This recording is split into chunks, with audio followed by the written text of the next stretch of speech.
దేవుని పరిశుద్ధ నామమునకు మహిమ కలుగును గాక. ప్రభువైన యేసుక్రీస్తు నామములో మీ అందరికీ నా హృదయపూర్వక వందనాలు తెలియజేస్తున్నాను.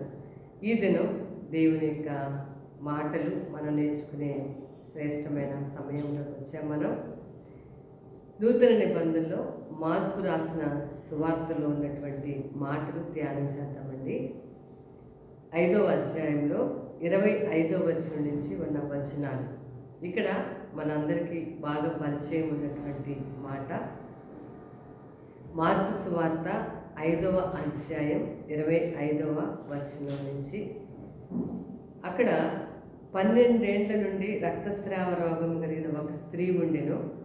ఆమె అనేక వైద్యుల చేత ఎన్నో తిప్పలు పడి తనకు కలిగినదంతయు వ్యయము చేసుకొని ఎంత మాత్రమును ప్రయోజనం లేక మరింత సంకటపడెను.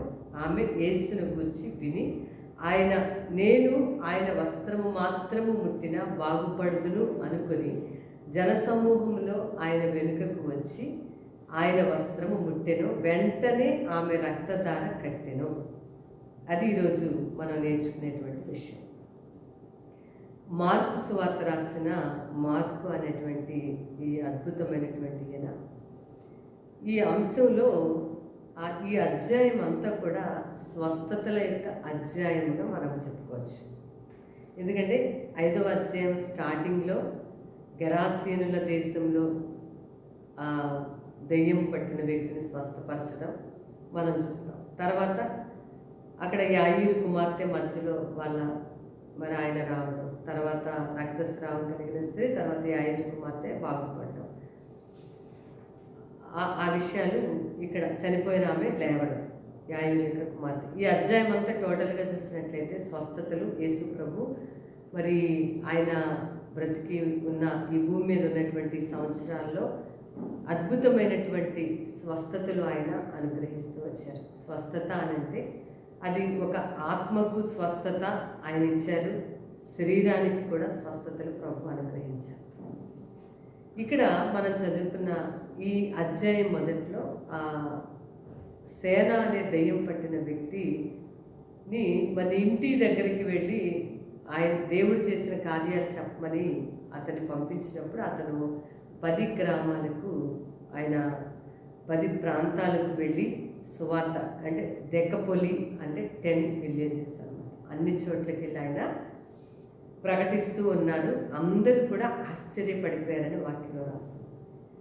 ఆయన ఏం చెప్పారంటే, ఆ సేన దెయ్యం పట్టిన వ్యక్తి చెప్పిన మాట ఏంటంటే, ప్రభువా మరి నేను నీతో పాటు వస్తానని చెప్పినప్పుడు ప్రభు ఏం చెప్పారంటే, ఇక్కడ నేను చేసిన కార్యాన్ని నీ ఇంటి వారికి తెలియజేయమన్నప్పుడు ఆయనైతే స్వస్థపరచబడిన ఆ వ్యక్తి, సేనా దెయ్యం పట్టిన వ్యక్తి దెక్కపొలిలో, ఒక డెక్క అనేది మీన్స్ 10, అన్ని ప్రాంతాలకు వెళ్ళి ఆయన సువార్త చెప్తూ వచ్చారు. మీన్స్ తన జీవితంలో దేవుడు ఏ విధంగా స్వస్థత అనుగ్రహించారు, ఏ విధంగా అద్భుతమైన విడుదల ఆయనకు వచ్చింది, ఏ విధంగా కుటుంబానికి దూరంగా జీవిస్తూ ఉండేవాడు, పందులు ఉండే చోట ఎలాగా నివాసం చేస్తూ ఉండేవాడు, లేకపోతే ఇక ఈ విషయాలన్నీ కూడా ఆయన మరి తన సాక్ష్యాన్ని ప్రజలందరికీ కూడా ఆయన తెలియజేస్తూ ఉండేవారు. ఖచ్చితంగా ఈ సువార్తను, ఈ శుభవార్తను ఈ స్త్రీ కూడా వినుండి ఉంటుంది. ఎందుకనంటే 12 సంవత్సరాల నుంచి రక్తస్రావ రోగంతో ఆమె బాధపడతాం. ఈ ఘోరమైనటువంటి వ్యాధితో ఆమెకు రక్తస్రావ రోగం కలిగింది. అక్కడ ఆమె గురించి రాసింది, అనేక మంది వైద్యుల చేత ఎన్నోసార్లు వైద్యుల దగ్గరికి వెళ్ళింది. అంటే వైద్యులు అంటే ఎంతోమంది దగ్గరికి ఈమె వెళ్ళి ఉంటుందని ఖచ్చితంగా మనం అర్థం చేసుకోవచ్చు. అయితే తనకున్నదంతా అనేక మంది వైద్యుల దగ్గరికి వెళ్ళిందని రాశారు. తనకున్నదంతా కూడా ఖర్చు పెట్టింది. తర్వాత ఎంత మాత్రము ప్రయోజనం అనేది లేదు. ఇంకా ఎక్కువ కష్టంలో మరింత సంకటపడింది అన్నమాట. అది ఆమె జీవితంలో జరిగిన విషయం. ఏకంగా ఈమెకి ఎన్ని సంవత్సరాల నుంచి, 12 సంవత్సరాల నుంచి ఈమెకి రక్తస్రావం అవుతుంది. అలాంటి స్త్రీ ఈ పరిస్థితుల్లో, అంటే మొత్తం 25, 26 వచనాలు, 2 వర్సెస్ కూడా కంప్లీట్గా ఆమె యొక్క 2 వచనాలు ఆమె గురించి రాసేశారు. ఆమె ఏ రోగంతో బాధపడింది, వైద్యుల దగ్గర అందరికీ వెళ్ళింది, తనకున్నదంతా కూడా వ్యయం చేసేసుకుంది. ఇక అయినా సరే ఏమాత్రం తిప్పలు పడిందని రాస్తుంది, ఇంకేమాత్రం ప్రయోజనం లేకపోయింది. అలాంటి పరిస్థితుల్లో ఈమె యేసుని గురించి విన్నది అని రాస్తుంది వాక్యం. నేను చెప్పాను కదా, బహుశా ఇతనే మరి అన్ని చోట్లకి వెళ్ళి ఇంట్లో చెప్పమన్నప్పుడు ఆయన ఎంతో కృతజ్ఞతతో సేన అనే దెయ్యం పట్టినవాడు అనేక ప్రాంతాలకు వెళ్ళి సువార్త చెప్పారు కదండి. మరి ఖచ్చితంగా ఇతనే ఈ సువార్తను ప్రకటించినప్పుడు యేసుని గురించి ఆమె విన్నది. ఈ దెక్కపల్లిలో ప్రకటిస్తూ ఉన్నప్పుడు ఈమె కూడా యేసు ప్రభు సువార్త, యేసు ప్రభు గురించి విని ఆ వింటున్నప్పుడు ఆమె ఏమనుకుందంటే, నేను ఆయన వస్త్రాలు ముడితే బాగుపడతాను అనుకుందని వాక్యంలో రాస్తుంది. కాబట్టి ఆమె ఏం చేసిందంటే, ముందు మనసులో అనుకుంది వస్త్రాలు ముట్టుకుంటే చాలు నాకు బాగవుతుంది అనుకుంది. తర్వాత వెంటనే జనసమూహంలో ప్రభు వచ్చినప్పుడు వెంటనే ఆయన వెనకకు వచ్చి ఆయన వస్త్రాన్ని పట్టుకుంది. వెంటనే ఆమె రక్తధారంతా ఆగిపోయింది, సంపూర్ణమైన స్వస్థత ఆమెకు వచ్చింది. అది ఇక్కడ జరిగిన విషయం. ఒకటి తిప్పలు పడింది, ఉన్నదంతా ఖాళీ చేసుకుంది, ఏమాత్రం ప్రయోజనం లేదు. ఇంకా ఈ టర్మ్స్ అన్నీ కూడా ఒక మనిషి యొక్క జీవితంలో ఒక అనారోగ్యము పరిస్థితి కానివ్వండి, ఇంకొక కష్టం, ఇంకొక బాధ, మరొక సమస్య ఏదైనా తీసుకోవచ్చు మనం. ఒకవేళ శరీర సంబంధమైన అనారోగ్యమైనా సరే, ఆత్మ సంబంధమైనటువంటి అనారోగ్యమైనా సరే కావచ్చు, ఆత్మ సంబంధమైన వేదన, బాధ అయినా సరే కావచ్చు. ఇట్లాంటి పరిస్థితిలో ఉన్నటువంటి ఈ స్త్రీ ఎంతో దుఃఖంతో ఉంది. ఈ రోజున ఇట్లా చాలామంది కష్టపడుతూ ఉంటారు, పరిష్కారం లేక బాధపడుతూ ఉంటారు, వేదన పడిపోతూ ఉంటారు, అనారోగ్యంతో బాధపడతారు, డబ్బులన్నీ వ్యయం చేసుకుంటూ ఉంటారు. ఇట్లా లేకపోతే ఇంకా వేరొకరి దగ్గరికి వెళ్తూ ఉంటారు, ఇంకొక చోటికి వెళ్తూ ఉంటారు. ఇట్లా చాలా రకాల శరీరానికి స్వస్థత కోసం కానివ్వండి, లేకపోతే ఆత్మలో ఉన్న బాధని తీర్చుకోవడం కోసం కానివ్వండి, అనేక రకాలుగా తిప్పలు పడుతూ ఉంటారు. ఎట్లాగా ఈ సమస్యకు పరిష్కారం ఏంటి అనుకుంటా. అయితే ఈమె ఆ సందర్భంలో, ఆ సమయంలో యేసుని గురించి విన్నది అని వాక్యంలో రాయబడింది. ఈ మాట చాలా శ్రేష్టమైన మాట అండి. ఈ సమయంలో దేవుని మాటలు, ఆ సందర్భంలో తన జీవితంలో ఆమె దేవుని మాటలు చక్కగా విన్నది. అందుకే వినుట వల్ల విశ్వాసం కలుగును, వినుట క్రీస్తుని గురించిన మాటల వల్ల కలుగుతుంది. ఇప్పుడు ఏదైతే వింటూ ఉంటామో పదే పదే ఒక తప్పుని పదే పదే చెప్పినప్పుడు ఏమవుతుందంటే వాడు దాన్ని నమ్మేస్తూ ఉంటారు. అసత్యం అనేది సత్యం అవ్వదండి, కానీ వాళ్ళ హృదయాల్లో దాన్ని నమ్ముతారు, అదే సత్యం అనుకుంటూ ఉంటారు. అలా పొరపాటు పడిపోతూ ఉంటారు. అందుకే మనం వింటున్న మాటలు విషయంలో ముందు మనం జాగ్రత్తగా ఉండాలి. మనం ఎలాంటి వారి మాటలు వింటున్నాం, ఎవరి మాటలు వింటున్నాం, ఏ మాటలు వింటున్నాం, అంటే ఎలాంటి సలహా వింటున్నాం, ఇది చాలా ప్రాముఖ్యమైన విషయం. కాబట్టి ఎలాంటి సలహా వింటున్నాం, మనకు అది ప్రయోజనకరమైన మార్గమేనా, ఆ సలహా మనకి క్షేమాన్ని ఇచ్చేదనా అనేది మనం ఆలోచించుకోవాలి. ఈమె ఆ సందర్భంలో ప్రభు గురించిన మాట వినడం నిజంగా, ప్రభు ప్రయాసపడి భారం మోసుకొంచున్న వాళ్ళ నా ఎద్దకు రండి, నేను మీకు విశ్రాంతిని కలుగజేస్తానని చెప్పారు. ప్రయాసపడి భారం మోసుకుంటున్న వాళ్ళ నా ఎద్దకు రండి, నేను మీకు విశ్రాంతిని కలుగజేస్తాను. ఎంత అద్భుతంగా రాస్తుందండి మాట.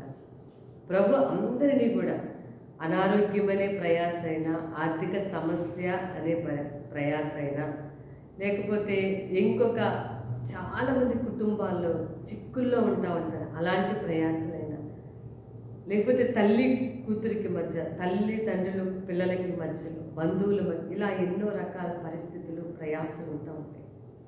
లేకపోతే జీవనాధారం లేక ప్రయాస, ఇంకా భూమి మీద కొన్ని అసలు అర్థం కూడా కావు, అంత ఘోరమైన ప్రయాసలు ఉన్నాయి. ఇన్ని ప్రయాసల మధ్యలో మనం దేవుని యొక్క సువార్త వినడం, యేసు ప్రభు గురించి వినడం అద్భుతమైనటువంటి విషయం అని, అది ఆమె జీవితంలో టర్నింగ్ పాయింట్ అంటారు. ప్రయాస అందరూ పడతా ఉన్నారు, అందరినీ దేవుడు పిలుస్తూ ఉన్నారు. మన భారాన్ని మనం మోసుకోవాల్సిన అవసరం లేదు, మన చింతని మనమే మోసుకోవాలి. అది ప్రభు దగ్గరికి తీసుకొని వస్తే, ఆయన మాటలు విని ఆయన దగ్గరకు వస్తే ఆయనే మనకు విశ్రాంతి, ఆ యొక్క భారాన్ని తొలగిస్తారు. ఆ చింతను ఆయన తొలగిస్తారు, ఆ కష్టాన్ని ఆయన తీసివేస్తారు. ఇప్పటికిప్పుడే ఈ రోజే కాదు కానీ ఆయన రైట్ టైంలో, అంటే తగిన కాలంలో తగిన సమయంలో ఆ కార్యాన్ని ఆయన చేస్తారు. కాబట్టి ఈ స్త్రీ ఇంత బాధలో ఉండి యేసుని గురించిన మాట విన్నది. ఈరోజు ఇలాగే ఏదైనా సమస్యలు వచ్చినప్పుడు సరైన సలహా వినకపోతే, సరైనటువంటి సలహాను పాటించకపోతే అది వాళ్ళకి మళ్ళీ ఇంకా బాధలో ఉన్న వాళ్ళకి ఇంకా బాధ ఎక్కువ వస్తుంది అన్నమాట. ఇంకా ఎక్కువ దుఃఖాన్ని తెచ్చుకుంటూ ఉంటారు. అలా కాకుండా రక్షించేవాడు, ప్రయాసలు తీర్చేవాడు యేసు ప్రభు అని నేను మీకు ప్రేమతో తెలియజేస్తున్నాను.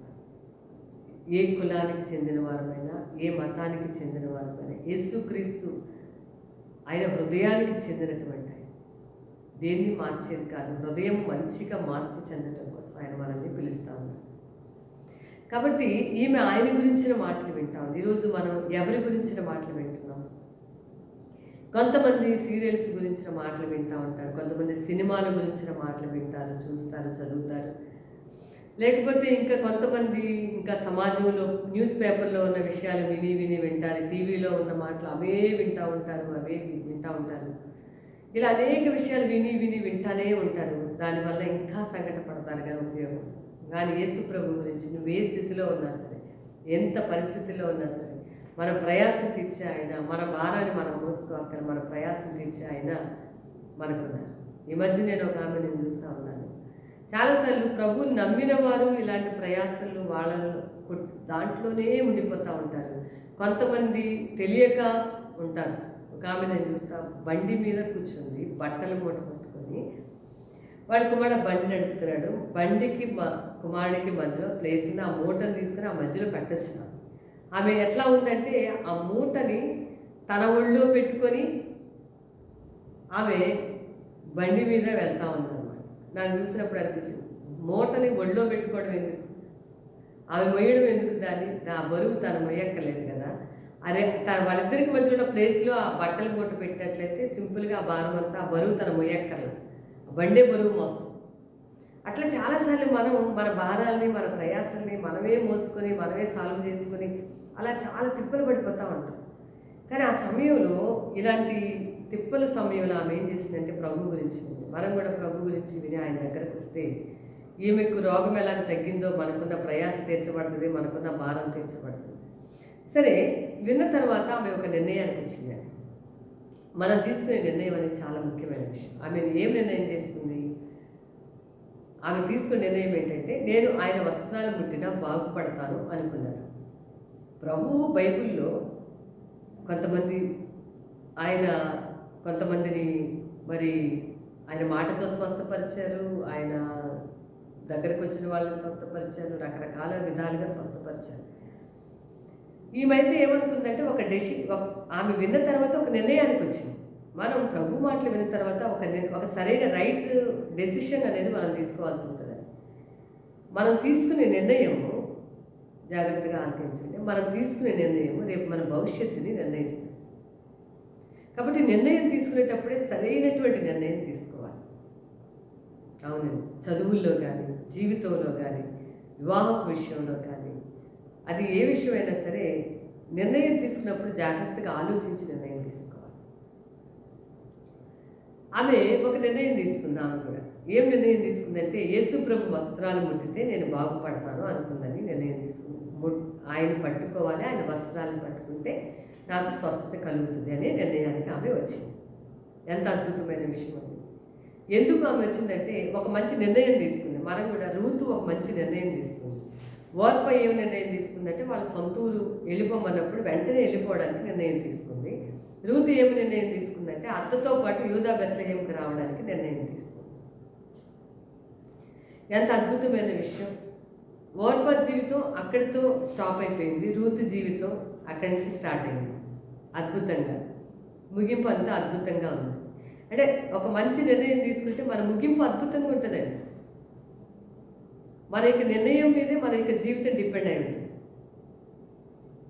చూడండి, కొంతమంది ఆవేశంలో మరి వయసు చిన్నగా ఉన్నప్పుడు తొందరపడి వివాహం కొరకు నిర్ణయాలు తీసుకుంటారు, తర్వాత చాలా బాధపడిపోతూ ఉంటారు.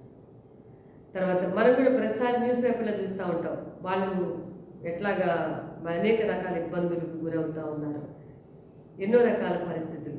మనం ఒక మంచి డెసిషన్ తీసుకుంటున్నప్పుడు జాగ్రత్తగా ఆలోచించి తీసుకోవడం అనేది మంచిది. ఒక హాస్పిటల్కి వెళ్తాం, ఒక మంచి నిర్ణయం తీసుకోవాలి, ఒక మంచిగా రైట్గా ఉన్న ఒక హాస్పిటల్లో మనం చూపించుకోవాలి. ఒకవేళ చదువు, ఒక మంచి కాలేజీలో చదివితే మంచి ర్యాంక్ వస్తుంది. ఆ తీసుకునే నిర్ణయం మీద ఆధారపడి ఉంటుంది. అంతే తప్ప మనకి మన శరీర సంబంధమైన ఆలోచనలు పెట్టుకొని మనం చేసేసి దేవుడి మీద నింద వేయటం అనేది సరైన విధానం కాదు. దేవుడు జీవాన్ని మరణాన్ని మన ముందు పెట్టారు, నిర్ణయం తీసుకునేది మనమే. బలవంతంగా ఆయన నిర్ణయం, అందుకనే నేను తలుపు యొద్ద నిలిచింది తట్టుచున్నాను, తీస్తే లోపలికి వస్తానన్నారు. సాతాను తలుపుల్ని బలవంతంగా తోసుకొని వస్తాడు, దేవుడు మర్యాదగా తీస్తే వస్తానని చెప్పాడు. సో మనం తీసుకునే నిర్ణయం, మనం చక్కగా ఆయన కొట్టినప్పుడు, ఆయన మన హృదయపు ద్వారం దగ్గర నిలబడి వస్తానని చెప్పినప్పుడు మనం ఆయన హృదయంలోకి ఆహ్వానించి మన సొంత రక్షకునిగా చేసుకుని ఆ గొప్ప నిర్ణయం మన జీవితం అంతటికీ ఎంతో అద్భుతమైన నిర్ణయంగా మారుతుంది. కాబట్టి ఒక మంచి చక్కటి, ఒకవేళ ప్రభుని ఎరగినట్లయితే యేసు ప్రభు ఈ ప్రయాస, ఈ వ్యయమైపోవడం, ఈ సంకటపడడం, ఈ తిప్పలు పడడం, అన్ని పరిస్థితులన్నీ కూడా మారుతాయి ఒక్కొక్క రోజుకి కూడా. సరే, ఆమె నిర్ణయం కూడా మంచి నిర్ణయం తీసుకుంది. ఆయన వస్త్రాలు ముడితే నేను బాగుపడతాను అనుకుంది. ఈరోజు నేను ఆ మాట గురించి మీకు చెప్తాను అనుకుంటున్నాను. ఏంటి ఆయన వస్త్రాలు? గొప్ప ప్రభావంతో ఉన్నటువంటి వస్త్రాలు. ఆయన వస్త్రాలు మన యొక్క ఎంతోమంది యాజకులు ఉన్నారు పరిశుద్ధ గ్రంథంలో. మన ప్రధాన యాజకుడు ఎప్పటికీ కూడా మారడిన యాజకత్వం అహరోను ఫ్యామిలీస్కి ఇవ్వబడింది. అయితే ఈ యాజకుడు ఎప్పుడు కూడా మారని ఆయన. ఒక యాజకుని యొక్క వస్త్రం ఎలా ఉంటుందో, ఎందుకు ఆమె నిర్ణయం తీసుకుని ఉంటుందో ఖచ్చితంగా ఆధారాన్ని మనం చూడొచ్చు. 39వ అధ్యాయం నిర్గమకాండంలో 22వ వచనం, ఒక యాజకుని యొక్క వస్త్రం, ఒక ప్రధాన యాజకుని వస్త్రము ఎలా ఉంటుంది, ఎందుకు ఆమె ముట్టుకోవడానికి స్వస్థత అనేది కలుగుతుంది అనే ఆలోచన వచ్చింది అని అంటే 22లో నిర్గమకాండం 39వ అధ్యాయం 22వ వచనంలో, మరియు అతడు ఏఫోదు చొక్కాయి కేవలము నీలి నూలుతో అల్లిక పనిగా చేసెను. ఆ చొక్కాయి మధ్యనున్న రంధ్రము కవచ రంధ్రం వలె ఉండెను. అది చెనగకుండినట్లు దాని రంధ్రమునకు చుట్టూ ఒక గోటు ఉండెను. మరియు వారు చొక్కాయి అంచుల మీద నీలధూమ్ర రక్తవర్ణములు గల పేనిన నూలుతో దానిమ్మ పండ్లను చేసిరి. మరియు వారు మేలిమి బంగారుతో గంటలను చేసి ఆ దానిమ్మ పండ్ల మధ్యను, అనగా ఆ చొక్కాయి అంచుల మీద చుట్టూనున్న దానిమ్మ పండ్ల మధ్యను ఆ గంటలను పెట్టిరి. యెహోవా మోషేకు ఆజ్ఞాపించినట్లు సేవ చేయుటకు ఒక్కొక్క గంటను ఒక్కొక్క దానిమ్మ పండును ఆ చొక్కాయి అంచుల మీద చుట్టూ ఉంచిరి. ఒక యాజకుడు అహరోనుని యాజకత్వాన్ని పిలిచినప్పుడు ఒక యాజకుని యొక్క వస్త్రం ఎలా ధరించాలో పరిశుద్ధ గ్రంథంలో నిర్గమకాండంలోనే రాశారు. ఎలా ఉండాలి ఈ కింద వరకు ఉన్నప్పుడు ఇదంతా కూడా నేను చదివాను. అయితే ఇక్కడ మనం తీసుకునే పాయింట్ ఏంటంటే, క్రింద అంచుకి చూడండి, ఆ చొక్కాయి అంచుల మీద, ఆ చొక్కాయి వేసుకున్న అంచుకి చుట్టూ కూడా బంగారంతో చేసిన దానిమ్మ పండ్లు పెట్టారు. మళ్ళీ గంటలు చేశారు. ఆ గంటలు దానిమ్మ పండుకి మధ్యలో గంటను పెట్టారు. మనం దానిమ్మ పండ్లు అంటే నిజంగా దానిమ్మ పండ్లు తీసుకొచ్చి పెట్టడం కాదండి, అవి బంగారుతో చేయబడినవి. అవి చక్కగా ఆ దానిమ్మ పండ్లు ఆకారంలో ఉన్న వాటిని తయారు చేసి పెట్టారు. ఆ దానిమ్మ పండుకి మధ్యలో గంట ఆకారంలో ఉన్న వాటిని చేసి పెట్టారు. అంటే అలా చెయ్యాలని దేవుడు. ఇంకా పైన రాసుందండి, చొక్కాయ నీలధూమ్ర రక్తవర్ణాలు గల పేరిన నూలుతో, చూడండి అక్కడ రాసిన మేలిమి బంగారుతో గంటలు చేశారట. ఆ గంటలను కూడా దానిమ్మ పండుకి మధ్యలో పెట్టారు. ఇప్పుడు ఈ పేర అంటే 22nd to 26th వర్స్ వరకు కూడా ఒక యాజకుని వస్త్రం పైనుంచి కింద వరకు ఎట్లా ఉండాలి, అంచున ఎలా ఉండాలి అని అంటే కదా, అంచు గురించి నేను చెప్తున్నాను. ఆ వస్త్రం, యాజకుని వస్త్రం ఎట్లా ఉండాలి. ఇక్కడ ఉన్నటువంటి గంట అనేది దానిమ్మ పండు అనేదేమో ఆత్మ ఫలానికి గుర్తయితే నూతన నిబంధనలో, ఇక్కడ గంట అనేది ఆత్మవరానికి సాదృశ్యం. ఒక ప్రధాన యాజకుని యొక్క వస్త్రములో ఇక్కడ మనం చూసినప్పుడు ఏమేమి ఉన్నాయి, ఆత్మ ఫలము అనేటువంటి దానిమ్మ పండు, ఆత్మవరము అనబడే గంట ఆ షేప్లో ఉన్నవి చేయబడి ఆ చొక్కాయి అంచుల చుట్టూ కూడా వెయ్యాలని దేవుడు ఆ రోజు ఒక యాజకునికి వేయవలసిన చొక్కాయి ఇలా ఉండాలని ఆయన తెలియజేశారు. ఈమెకి ఎట్లా తెలిసిందని ఈ విషయాలు ఈమె వినింది కాబట్టి ఈమెకు తెలుసును, ఆ విషయాలు విన్నది. ఆ వస్త్రము దానిమ్మ పండ్లు ఆ వస్త్రానికి ఉన్నాయి. చూద్దాం, గలతీయులకు రాసిన పత్రికలో మనకి బాగా పరిచయం ఉన్నదే. ఆ పండు దేనికి గుర్తు? క్రొత్త నిబంధన విశ్వాస సమాజానికి. ప్రేమ, సంతోషం, సమాధానం, దీర్ఘశాంతం, దయాళుత్వం, మంచితనం, ఆశానిగ్రహం ఇవన్నీ కూడా ఉన్నాయి కదండి. ఇవన్నీ దానిమ్మ పండుకి గుర్తు. ఇక గంట అనేది ఆత్మవరానికి గుర్తండి. కొరింథీయులకు రాసినటువంటి పత్రికలో మనం చూస్తూ ఉంటాం. మొదటి పత్రిక 12వ అధ్యాయంలో ఆత్మవరాలు ఏమేమి ఉన్నాయి? 8వ వచనంలో బుద్ధి, వాక్యము, జ్ఞానము, విశ్వాసము, స్వస్థపరిచే వరం. ఈ పాయింట్ నుంచి స్వస్థపరిచే వరము, అద్భుత కార్యాలను చేసే శక్తి, ప్రవచన వరము, ఆత్మల వివేచన, నానావిధ భాషలకు అర్థం చెప్పే శక్తి. ఇవన్నీ కూడా గంటలకి సాదృశ్యం. ఒక యాజకుని యొక్క వస్త్రం ఈ విధంగా ఉంటే ఆ వస్త్రములో ఈ ఆత్మ ఫలము, ఆత్మ వరములు అనేవి ఉన్నాయి. ఇప్పుడు ఇంకా ఈ వస్త్రము ప్రధాన యాజకుడు అహరోనుగా స్టార్టింగ్లో మనం చూస్తున్నాం. ఎన్నటికీ మారని ప్రధాన యాజకుడు మన ప్రభువైన యేసుక్రీస్తు. దేవునికే మహిమ. ఆయన యొక్క వస్త్రములో ఈ ఆత్మ వరాలు ఆయనలో ఉన్నాయి, ఈ ఆత్మ ఫలము ఆయనలో ఉంది. అయితే ఆ చొక్కాయి అంచు ఎప్పుడైనా సరే ఆత్మ జ్ఞానము కావాలన్నా, బుద్ధి కావాలన్నా, స్వస్థత కావాలన్నా, విశ్వాసము కావాలన్నా, ఆత్మల వివేచన కావాలన్నా, భాషలు మాట్లాడడం, అర్థం చెప్పేది కావాలన్నా, లేదంటే ఆత్మ ఫలం కావాలన్నా అవి ప్రభు దగ్గరే ఉన్నాయి, ప్రభు దగ్గర ఉన్నవి. కాబట్టి ఆయన దగ్గరకు వస్తే ఆయన మనకు వాటిని అనుగ్రహిస్తాడు. నేను మీకు మరొక మాట చెప్తాను. ఇప్పుడు ఆ ప్రధాన యాజకుడు యేసు ప్రభు వస్త్రంలో అవన్నీ కూడా ఆయనలో అన్నీ ఉన్నాయి, మనకన్నీ తెలుసు. ఆయనలో లేనిదంటూ లేదు, సమస్తము ఆయనలో ఇమిడి ఉన్నాయి. యెషయా గ్రంథంలో ఆయన చొక్కాయి అంచులు దేవాలయాన్ని నిండుకున్నదే అని రాస్తుంది కదండి. యెషయాకు ఒక గొప్ప దర్శనం వచ్చిందండి. యెషయా గ్రంథం మనం చూస్తే కనుక 6th చాప్టర్లో ఒక మాట రాస్తుంది. ఆ చొక్కాయి అంచులు కదా ఇవన్నీ ఉన్నాయి, ఆత్మవరం, ఆత్మఫలములు అనేవి.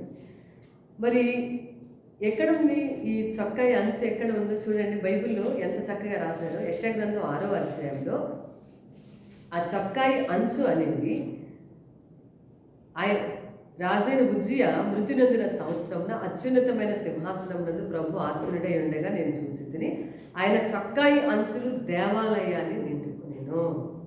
ఆ అంచు ఎక్కడ నిండుకొని ఉంది అని అంటే దేవాలయాన్ని నిండుకొని ఉంది. మనం ప్రకటన గ్రంథంలో కూడా చూస్తాం. ఆయన ఆయన వస్త్రధారణ అదంతా కూడా చక్కటి వివరణతో ప్రకటన గ్రంథంలో రాశారు. ఇప్పుడు ఓల్డ్ టెస్టిమెంట్లో మనం చూసినప్పుడు పాత నిబంధన గ్రంథంలో ఉజ్జియాకి ఒక గొప్ప విషయాన్ని ఆయన చూస్తూ ఉన్నాడు. అప్పటిదాకా యెషయా 5 అధ్యాయాలు కూడా చాలా ఇశ్రాయేలు ప్రజల మీద ఆయన ప్రవచనం చెప్పారు. మీరు ఇలా తప్పులు పాపాలు చేస్తారు, మీరు ఇలా నశించిపోతారు అనుకుంటూ మొదటి 5 అధ్యాయాలు మాట్లాడుతూ వచ్చారు. ఎప్పుడైతే దైవ దర్శనాన్ని చూశాడు, ఉజ్జియా చనిపోయాడండి. ఎందుకంటే ఉజ్జియా ఆ రాజు ప్రవక్తలు ఎంతో ప్రేమిస్తూ వాళ్ళకి ఎంతో చక్కగా అన్ని సౌకర్యాలతో చక్కగా వాళ్ళని చూస్తూ ఉండేవారు. అయితే అతను ఎప్పుడైతే చనిపోయాడో అతను మృతి నొందినప్పుడు అప్పుడు ఇతను దర్శనాన్ని చూడడం మొదలుపెట్టాడు. ఆ గొప్ప దర్శనాన్ని చూసి అక్కడ చూస్తే ఆ దేవుని యొక్క చొక్కాయి అంచులు దేవాలయాన్ని నింపిస్తున్నాయని వాక్యంలో రాసి. అది ఓల్డ్ టెస్టిమెంట్లో మనం చూస్తున్నాం. ఆ చొక్కాయి అంచులు ఇప్పుడు దేవాలయాన్ని నిండుకుని ఉన్నాయని. నూతన నిబంధనలో మనం చదివితే కనుక ఇప్పుడు మనము దేవుని యొక్క ఆలయాలని రాస్తున్నాం. మన దేహాలే దేవుని యొక్క ఆలయాలు. కాబట్టి ఆయన మనలో నివాసం చేస్తూ ఉన్నారు. ఆ చొక్కా వాటిని దేవుడు మనలో పెట్టాడు ఆయన. ఎంత అద్భుతమైన విషయాన్ని ఆ స్త్రీ గ్రహించిందో అర్థం చేసుకున్నారా? మనం గ్రహిస్తే కనుక అద్భుతాలు కావాలంటే ఆయన దగ్గరికే వస్తాం, జ్ఞానం కావాలంటే ఆయన దగ్గరికి వస్తాం. ఇంకొక విషయం, ఆయన ఆ శక్తిని నమ్మిన వారు నాకంటే గొప్ప కార్యాలు చేస్తారని యేసుప్రభు చెప్పారు. మొత్తానికి ఆమె వచ్చింది, దాంట్లో స్వస్థపరిచే వరం ఉంది. ఆయన ధరించిన ప్రధాన యాజకుని వస్త్రంలో స్వస్థపరిచే శక్తి ఉంది కాబట్టి వస్త్రాన్ని ముట్టినా బాగుపడుదును అనుకుంది, ముట్టుకుంది, బాగుపడిపోయింది. సరే, అది అలా ఉంచినట్లయితే ఇప్పుడు ఆ వస్త్రపు చెంగు ఎక్కడుంది అంటే ఆ రోజునేమో దేవాలయంలో ఉంది, ఈ రోజేమో నీవు నేనే దేవుని యొక్క ఆలయాలు అన్నాడు దేవుడు.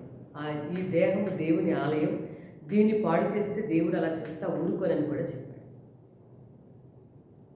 మన కళ్ళను కానీ మన చేతులు కాళ్ళు వీటిని మన దేహాన్ని పాడు చేస్తే, ఈ పవిత్రంగా ఉంచవలసిన దీన్ని పాడు చేసినట్లయితే దేవుడు దాన్ని చూస్తా ఊరుకోడని చాలా ఆయనే దాన్ని వాళ్ళు పాడు చేస్తాడని దేవుని మాటలు అక్కడ రాస్తుంది. అంటే ఈరోజు ఆ శక్తిని మనలో పెట్టాడు అంటున్నాను, ఆ అభిషేకాన్ని మనలో ఆయన ఉంచాడు. ఇప్పుడు నిరంతరము ప్రధాన యాజకుడు ఆయన. పేతురు ఏమని రాస్తూ ఉన్నాడు? మీరు యాజకులు, రాజులు, యాజక సమూహం అన్నాడు మనల్ని. నూతన నిబంధన విశ్వాసులకు ఉన్నది ఏంటంటే మీరు రాజులుగాను యాజకుల సమూహముగా ఉన్నారని పేతురు రాసిన పత్రికలో ఉన్న మాటలు మనం చదువుతాం. సో ఇప్పుడు ఎవరు యాజకులు అయ్యారు? ఇప్పుడు మనందరినీ కూడా దేవుడు రాజులు అన్నాడు, యాజకులు అన్నాడు. ఎవరికి అప్పగించబడ్డ బాధ్యతల్లో ఎవరి వంతులో మనం దేవుని పని చేస్తూ ఉన్నాం. అయితే ఆ అభిషేకాన్ని, ఆ శక్తిని దేవుడు మనలో కూడా ఉంచాడు. ఒకటి నెంబర్ 1. సో మనం ప్రేయర్ చేసినప్పుడు స్వస్థపరిచే వరము, అద్భుతాలు చేసే శక్తి, ఆశ్చర్యకార్యాలు చేసే శక్తి, బుద్ధి, జ్ఞాన, సర్వసంపదలు అన్నీ ఆయన దగ్గర ఉన్నాయి. ఆయన మనలో నివాసం, నిజంగా ఆయన మనలో నివాసం ఉన్నట్లయితే కనుక, మనం ఆయన్ని ఉంచుకున్నట్లయితే కనుక, ఎందుకంటే ఆయన పరిశుద్ధ స్థలాల్లో నివసించే దేవుడు కాబట్టి మనలో ఆయన నివాసం ఉన్నారు అనే విషయం నిజంగా అది వాస్తవం అయితే కనుక మనం ప్రార్థన చేసినప్పుడు కూడా దేవుడు అద్భుతమైన కార్యాలు చేస్తాడు.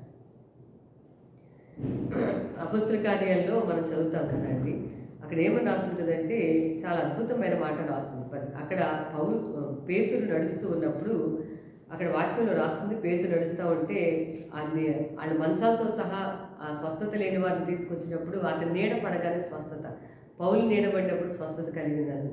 రాజుల 2వ గ్రంథంలో అక్కడ మనం చదువుతాం, ఎలీషా యొక్క శవాన్ని పెట్టిన దగ్గర ఒక సైన్యంలో ఒక సైనికుని యొక్క శవం పెట్టినప్పుడు తగలగానే ఆ సైనికుడు లేచి నిలబడ్డాడట.